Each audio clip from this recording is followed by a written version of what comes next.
بسم اللہ الرحمن الرحیم۔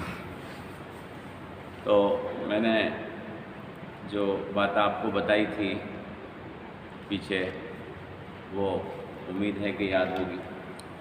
اصل میں ہمارا منشا یہ ہے کہ حضور اکرم صلی اللہ تعالیٰ علیہ وسلم کی پوری سیرت، آپ کی پوری زندگی کا ایک خاکہ ہمارے ذہن میں آ جائے، اور ہم یہ دیکھیں کہ اللہ کے رسول نے کیسی زندگی بسر کی تھی۔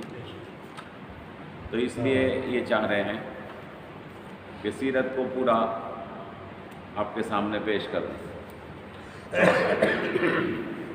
اس کا فائدہ جب ہی ہوگا کہ جو ہم نے کل بتایا تھا وہ آپ کو یاد ہو، کل کا جو بتایا تھا۔ تو تھوڑا سا جو کل کا ہم نے سبق پہلایا تھا وہ دوہرا دیں، تاکہ ہمیں پتہ لگے کہ کتنی بات ذہن میں رہی، اور پھر آپ آگے جو سنیں گے تو اس سے یہ فائدہ ہوگا کہ کل کو آپ جب آئیں گے تو پھر یہ ذہن میں لے کر آئیں گے کہ ہو سکتا ہے کہ ہمیں کوئی بات بتانی پڑ جائے تو ہم بتا دیں گے، تو آپ ذہن میں دن بھر یاد بھی رکھیں گے اسے۔ تو کل ہم نے آپ کو بتایا تھا اللہ کے رسول صلی اللہ علیہ وسلم کی پیدائش کب ہوئی؟ آپ کی پیدائش بتایا تھا 20 اپریل 571، اور چاند کی تاریخ 9 ربیع الاول، پیر کا دن، یہ اللہ کے رسول کی پیدائش کا دن ہے۔ آج کل جو چل رہا ہے 12 ربیع الاول، وہ وفات کا دن ہے، اللہ کے رسول کی وفات کا دن ہے 12 ربیع الاول، پیدائش کا دن 9 ربیع الاول۔ لیکن آج کل یہ غلط طریقے کے ساتھ اس کو میلاد النبی کے نام سے منایا جا رہا ہے۔ اور میں نے آپ کو بتایا تھا کہ آپ کے والد کا نام کیا تھا؟ عبداللہ۔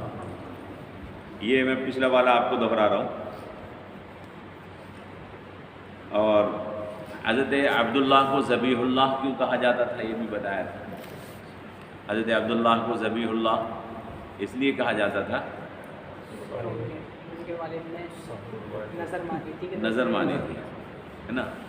سب لوگ میرے خیال میں اگر بولیں تو زیادہ اچھا رہے گا، میں سمجھوں گا کہ ہاں سب کو یاد ہے۔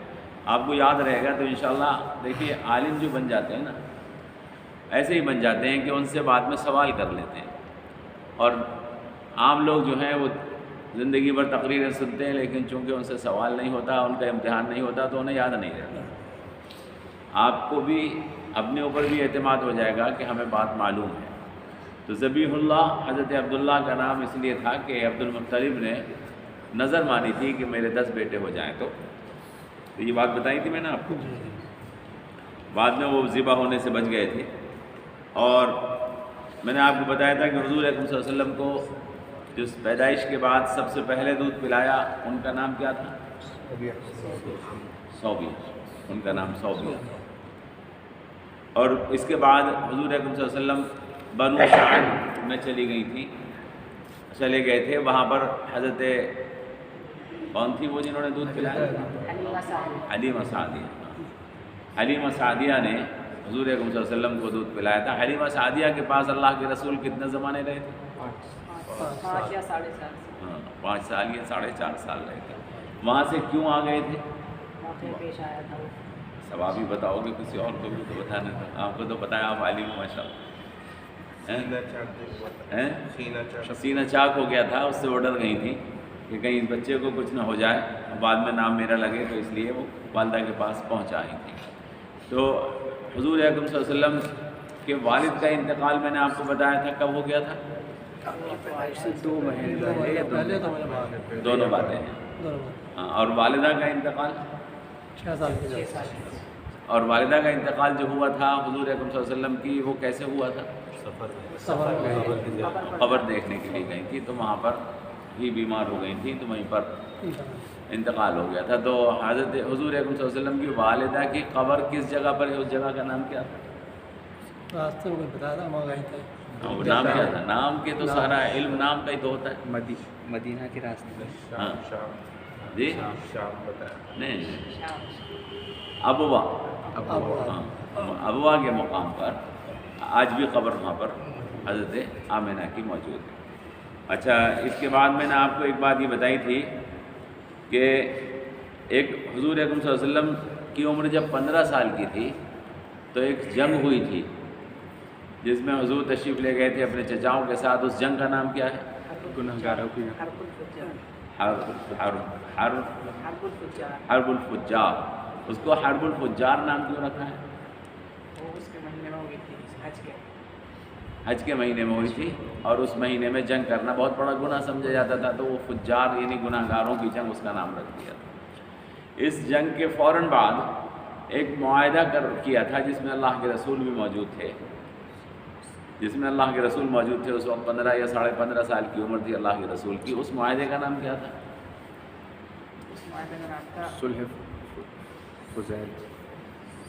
اوروں کو بتانا تھا. آصف بھائی آپ بتائیے نا.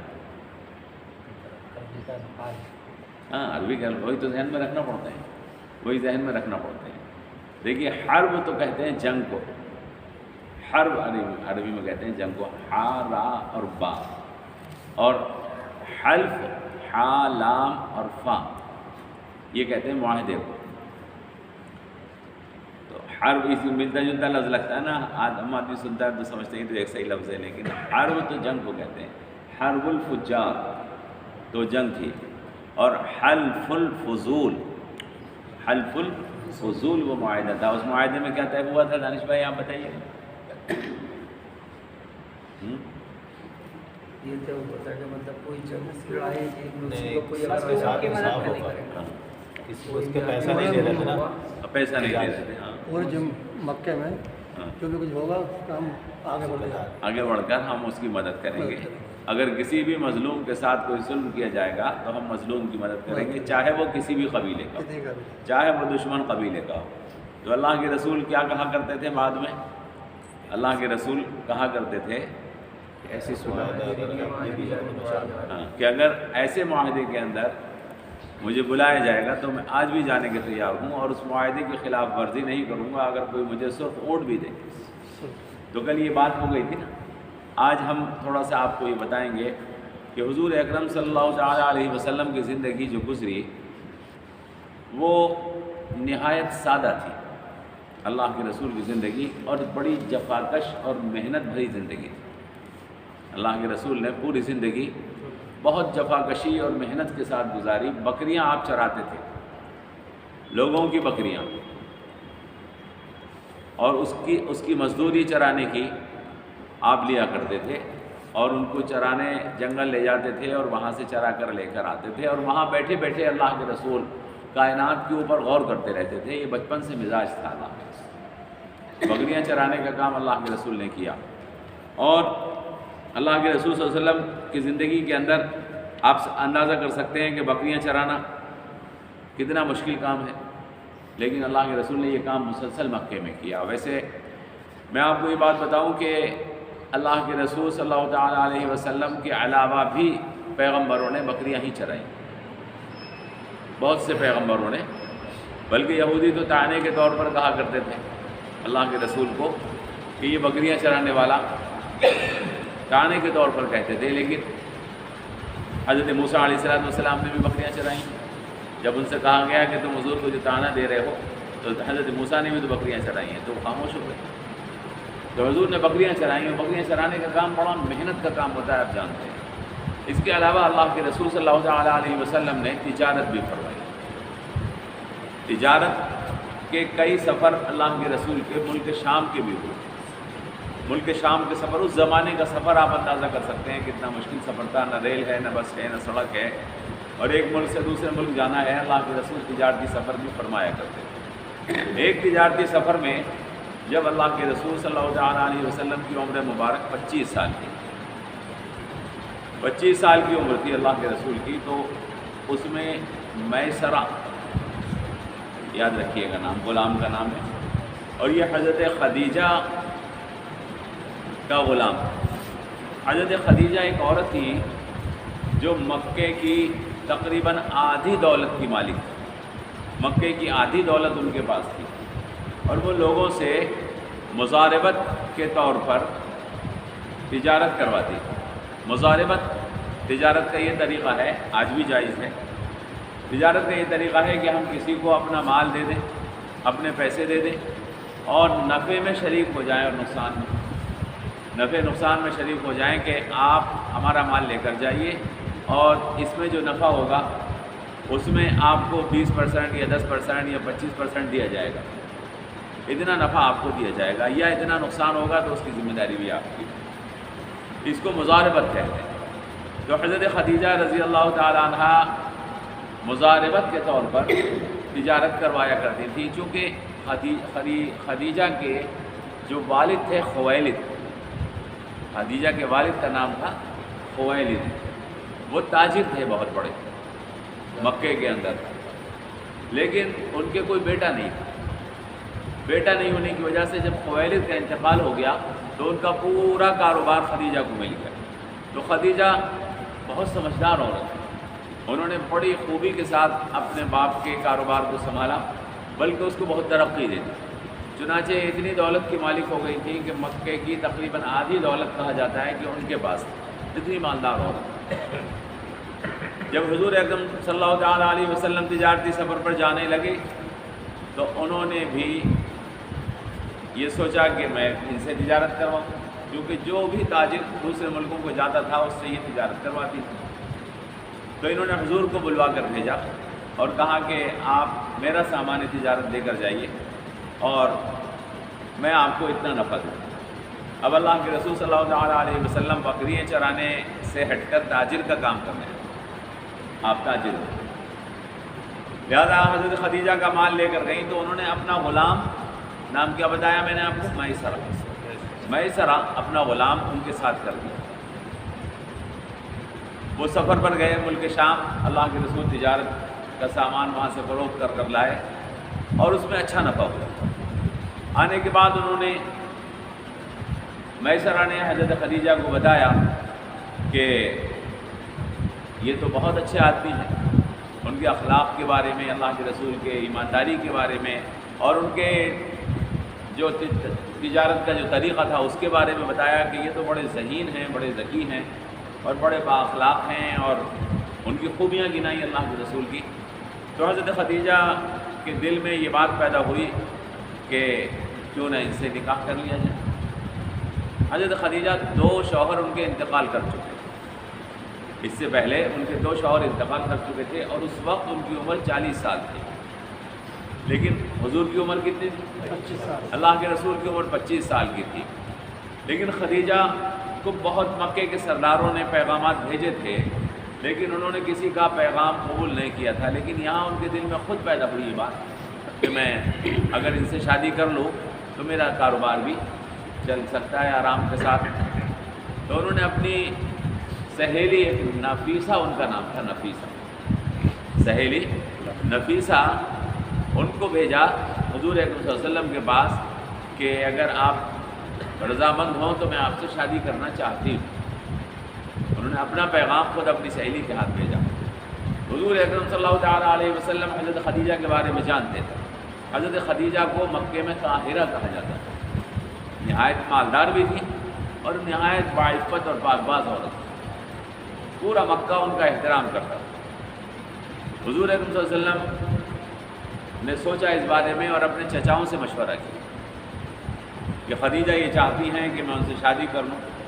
چچاؤں نے رائے دی کہ تمہیں شادی، اگر خدیجہ پیغام دے رہی ہیں تو اچھی عورت ہے، ان سے تمہیں کر لینا چاہیے۔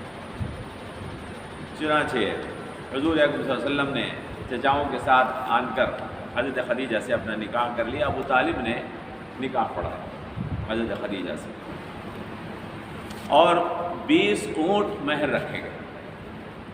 20 اونٹ مہر حضور اکرم صلی اللہ علیہ وسلم نے حضرت خدیجہ کو ادا کیا، اور اس کے بعد حضور اکرم صلی اللہ علیہ وسلم حضرت خدیجہ کے ہی مکان میں تشریف لائے۔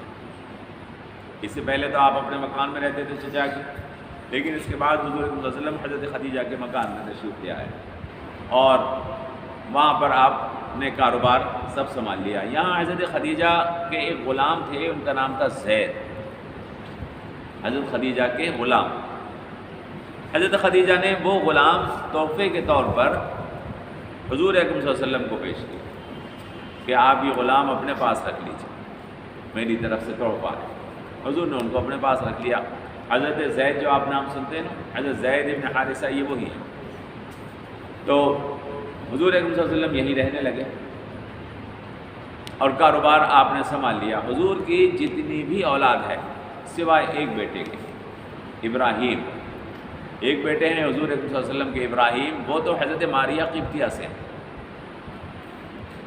ماریہ قبطیہ نام یاد رکھیے گا، ابراہیم جو ہیں وہ ماریہ قبطیہ سے ہیں۔ اس کے علاوہ جتنی بھی اولاد ہیں حضور اکرم صلی اللہ علیہ وسلم کی، 4 بیٹیاں اور 2 بیٹے، 4 بیٹیاں اور 2 بیٹے وہ حضرت خدیجہ سے ہی ہیں۔ تمام اولاد حضور اکرم صلی اللہ علیہ وسلم کی رقیہ، ام کلثوم، زینب اور فاطمہ، یہ 4 تو بیٹیاں ہیں، رقیہ، ام کلثوم، زینب اور فاطمہ، یہ 4 بیٹیاں ہیں، اور 2 بیٹے ہیں جو حضرت خدیجہ سے پیدا ہوئے۔ جو سب سے بڑے بیٹے ہیں، جو سب سے پہلے پیدا ہوئے، ان کا نام تھا قاسم۔ حضور اکرم صلی اللہ علیہ وسلم کی جو کنیت ابو القاسم آپ سنتے ہیں، وہ انہی کے نام کی سے، لیکن ان کا بچپن میں ہی انتقال ہو گیا، قاسم۔ اور دوسرے بیٹے کا نام ہے عبداللہ، دوسرے بیٹے کا نام عبداللہ، یہ بھی حضرت خدیجہ سے ہی پیدا ہوا۔ عبداللہ کو حدیث کی بعض کتابوں میں طاہر اور طیب بھی کہا گیا۔ وہ جو عبداللہ تھے انہی کا نام طاہر اور طیب تھا۔ بعض لوگوں کو یہ شبہ ہو گیا ہے کہ حضور اکرم صلی اللہ علیہ وسلم کے 4 بیٹے تھے، ابراہیم، قاسم، طاہر اور طیب، ایسا نہیں ہے، بلکہ حضور اکرم صلی اللہ علیہ وسلم کے 3 بیٹے تھے، جس میں ابراہیم ماریہ قبطیہ سے ہیں، اور قاسم اور عبداللہ یہ حضرت خدیجہ سے ہیں، اور عبداللہ ہی کا نام طاہر اور طیب، ان کی طاہر اور طیب انہی کا دوسرا نام ہے جو حدیثوں میں آیا۔ طاہر اور طیب کا مطلب ہوا بہت پاک، چونکہ حضرت خدیجہ کا نام طاہرہ تھا تو ان کے بیٹے کو لوگ طاہر کہنے لگے۔ تو یہ حضور اکرم صلی اللہ علیہ وسلم کی کل اولاد ہے، اللہ کے رسول کی۔ ایک بات اور آپ ذہن میں رکھیے کہ اللہ کے رسول کی کل اولاد سوائے حضرت فاطمہ کے، صرف حضرت فاطمہ تو ہیں کہ جن کا انتقال حضور اکرم صلی اللہ علیہ وسلم کے انتقال کے 6 مہینے کے بعد ہوا، حضرت فاطمہ کا انتقال۔ لیکن حضور کی تمام اولاد یعنی 3 بیٹیاں اور تینوں بیٹے یہ حضور کی زندگی ہی میں انتقال ہوا۔ تین بیٹیاں یعنی رقیہ، زینب اور ام کلثوم، تینوں کا انتقال حضور کی زندگی میں ہو گیا، اور تینوں بیٹے یعنی ابراہیم، قاسم اور عبداللہ، تینوں کا انتقال حضور کی زندگی میں ہو گیا۔ صرف ایک بیٹی فاطمہ جو حضرت علی کی بیوی ہیں، ان کا انتقال حضور اکرم صلی اللہ علیہ وسلم کے 6 مہینے کے بعد ہوا۔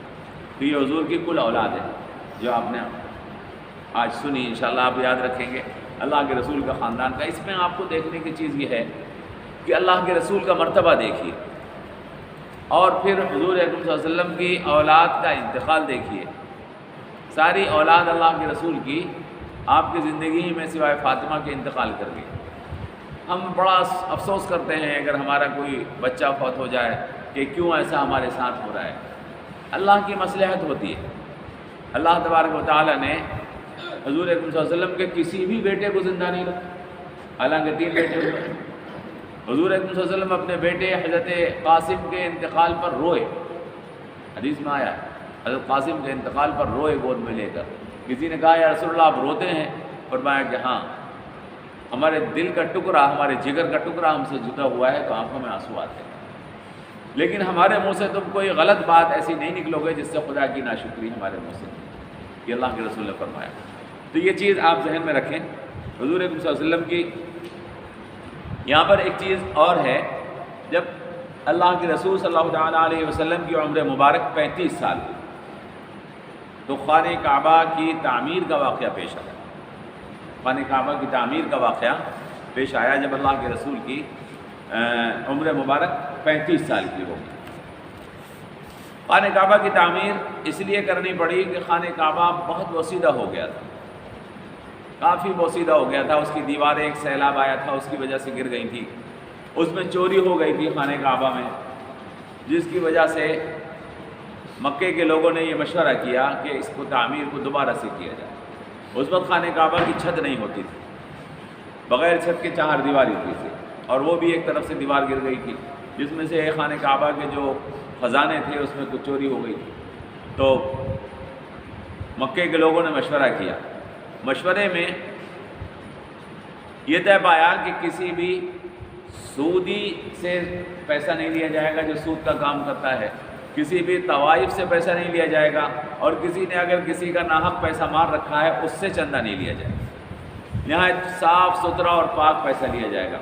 خیر وہ خانہ کعبہ کی تعمیر کا واقعہ تفصیلی ہے، جیسے جہاز ٹوٹا اور اس کا سامان وغیرہ آیا، اس وقت حضور اکرم صلی اللہ علیہ وسلم کی عمر مبارک 35 سال کی تھی۔ وہاں پر تعمیر کے موقع کے اوپر ایک جھگڑا ہو گیا۔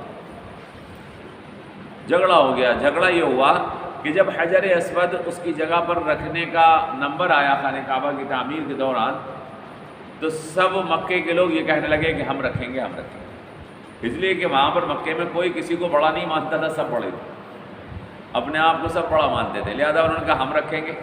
اب اس میں آپس میں تلواریں نکل آئیں اور لڑائی بالکل سر پر آ گئی ایک دوسرے سے لڑنے کے لیے، سمجھا؟ تو ان کا نام ہے ولید ابن مغیرہ، ولید ابن مغیرہ مخزومی، ولید ابن مغیرہ مخزومی۔ انہوں نے اس جھگڑے کو روکا اور منع کیا کہ دیکھو لڑو مت، اور ایسا کرتے ہیں کہ کل حرم شریف میں جو آدمی سب سے پہلے آئے گا وہ جو بھی فیصلہ کرے ہم اس کے فیصلے کو مان لیں۔ چنانچہ وہ لوگ بیٹھ گئے انتظار میں۔ حرم شریف میں سب سے پہلے آنے والے شخص اگلے دن حضور اکرم صلی اللہ تعالیٰ علیہ وسلم۔ حضور اکرم صلی اللہ علیہ وسلم کو وہ لوگ صادق الامین اس وقت کہتے تھے، صادق الامین، سچے اور ایماندار۔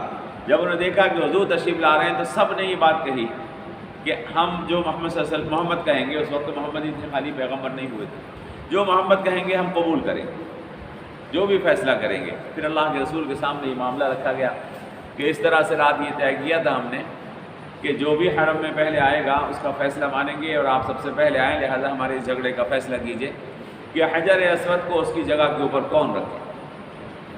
حضور اکرم صلی اللہ علیہ وسلم نے فرمایا کہ ایسا کرو، ایک چادر لاؤ۔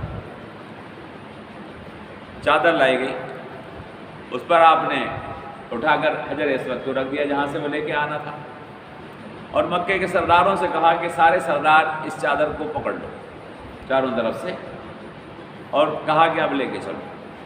تو سب لے کے چلے، اللہ کے رسول ساتھ میں۔ وہاں پر اللہ کے رسول صلی اللہ تعالیٰ علیہ وسلم جہاں پر وہ حرم شریف میں لگایا جانا تھا حجر اسود، وہاں پہنچے تو آپ نے سب کو وہاں روکا اور کہا کہ اگر آپ سب لوگ کی اجازت ہو، اگر آپ سب لوگوں کی اجازت ہو تو میں اس کو اٹھا کے یہاں رکھ دوں۔ اور حضور نے ارشاد فرمایا کہ دیکھو اس کے علاوہ کوئی چارہ نہیں ہے، اس کے علاوہ اس جھگڑے کا کوئی چارہ نہیں ہے کہ میں تمہاری اجازت سے رکھوں، تم سب اجازت دو گے تو رکھوں گا، اور اگر تم منع کرتے ہو تو میں نہیں رکھوں۔ تو سب لوگوں نے یہ بات سمجھ لی کہ اجازت کے علاوہ کوئی فیصلے کا موقع ہی نہیں ہے، لہٰذا سب نے اجازت دے دی کہ آپ اس کو اٹھا کر جگہ کے اوپر رکھ دیجئے۔ چنانچہ حضور اکرم صلی اللہ علیہ وسلم نے وہ پتھر اٹھا کر حجر اسود اس کی جگہ پر رکھ دیا، اور یہ جھگڑا ختم ہو گیا۔ یہاں پر آپ یہ دیکھیں گے کہ اللہ تبارک و تعالیٰ نے جو اس بات کا مکے میں مستحق تھا کہ حجر اسود کو اس کی جگہ پر رکھے، اسی کے ہاتھ سے رکھوایا، اور جھگڑا بھی ختم ہو گیا۔ لہٰذا اس جھگڑے کے ختم ہونے کے بعد مکے کے لوگ حضور اکرم صلی اللہ علیہ وسلم کی اور زیادہ عزت کرنے لگے، جو پہلے عزت کرتے تھے اس سے بھی زیادہ عزت کرنے لگے۔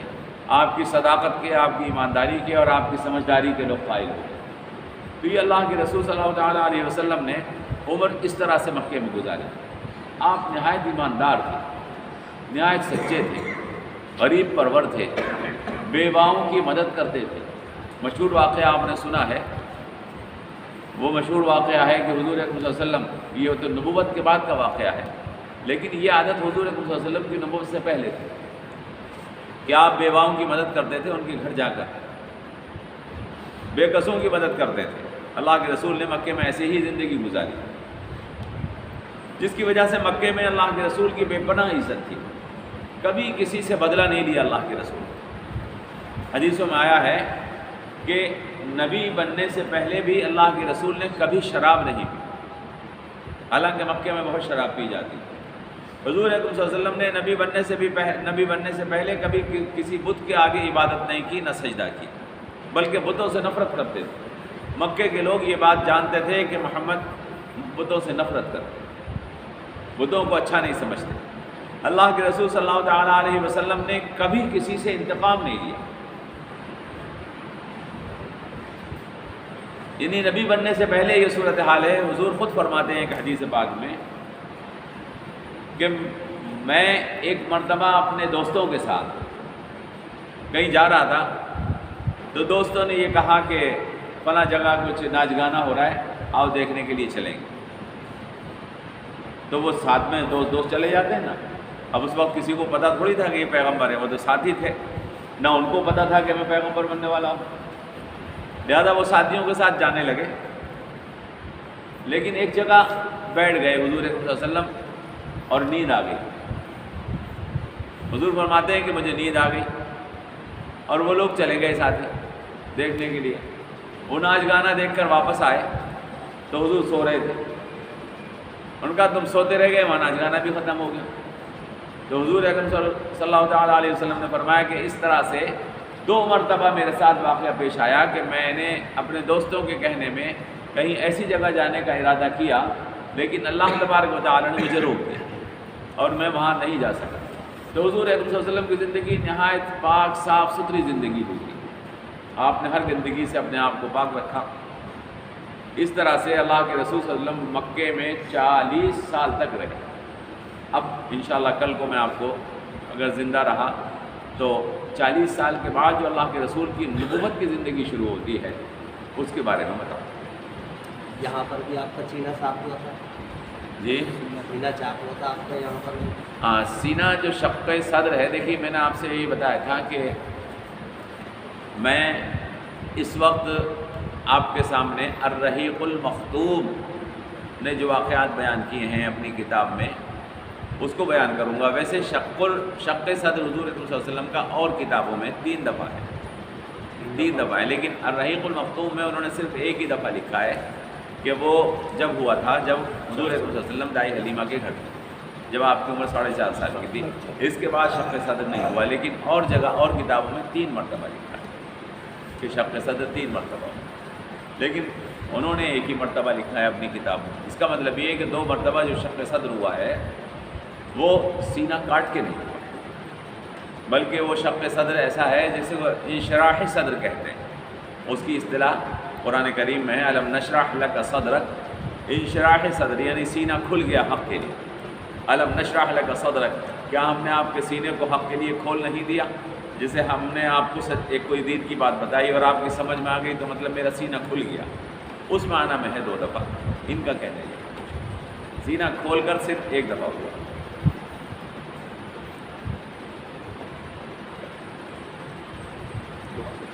اللهم صل على محمد وعلى آل محمد كما صليت على إبراهيم وعلى آل إبراهيم إنك حميد مجيد اللهم بارك على محمد وعلى آل محمد كما باركت على إبراهيم وعلى آل إبراهيم إنك حميد مجيد سبحان ربك رب العزة عما يصفون وسلام على المرسلين والحمد لله